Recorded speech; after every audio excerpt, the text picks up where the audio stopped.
At the southernmost edges of the ancient known world, along the lush marshlands of the Nile, or the mythical earth-encircling river known as Oceanus, Greek mythology placed an entirely unique civilization.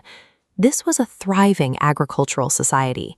These people worked the land, harvested crops, and built their homes using the materials available in the wetlands, primarily mud mixed with bird feathers and discarded eggshells. But their most defining trait was their physical scale.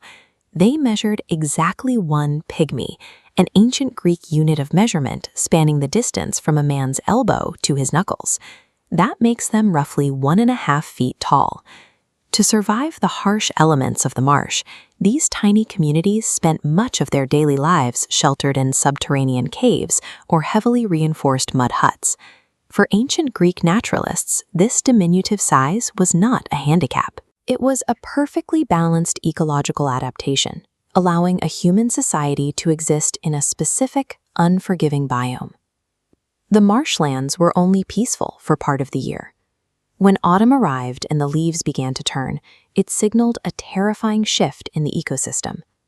Fleeing the brutal, freezing winters of the Scythian steppes in the north, massive flocks of migrating cranes would darken the sky, seeking the warmth of the southern marshes.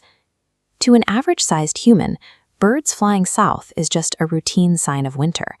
But for a 1.5-foot-tall farmer, the arrival of 5-foot-tall birds wielding razor-sharp beaks is an apocalyptic invasion from the sky. In this specific ecosystem, the natural rhythm of the seasons dictated an unavoidable existential war for survival between two species. The ancient Greeks had a specific word for this perennial conflict, the Geranomachia. Literally translated, it means the battle of the cranes. While naturalists tried to explain the biology of the clash, mythographers created a tragic origin story centered on a beloved pygmy queen named Gerana. Queen Gerana was fiercely adored by her people, and that adoration bred a fatal hubris. She boldly claimed that her beauty surpassed even that of Hera, the supreme queen of the Greek gods. Hera's revenge was absolute. She warped the queen's body, stretching her neck and replacing her skin with feathers, until Gerana was transformed into a hideous crane, turning her into the natural enemy of her own people. Desperate to return to her infant son, the transformed Gerana flew back to her village.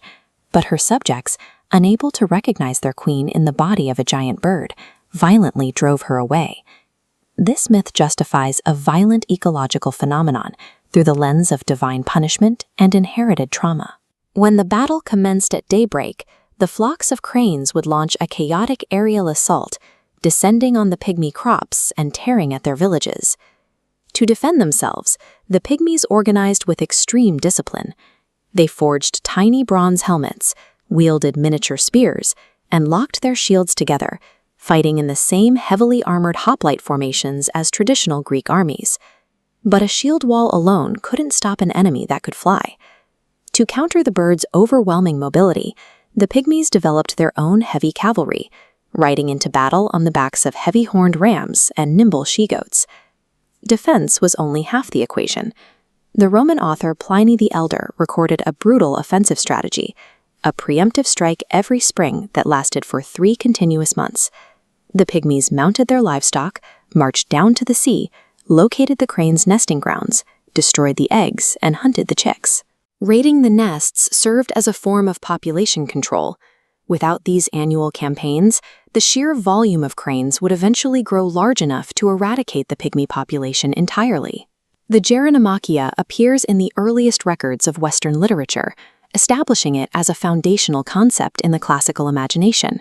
In the 8th century BCE, Homer used the myth in the Iliad. As the Trojan army advances on the battlefield, Homer describes their chaotic, deafening shouts by comparing them directly to the shrieks of the cranes flying south to bring slaughter to the pygmy men.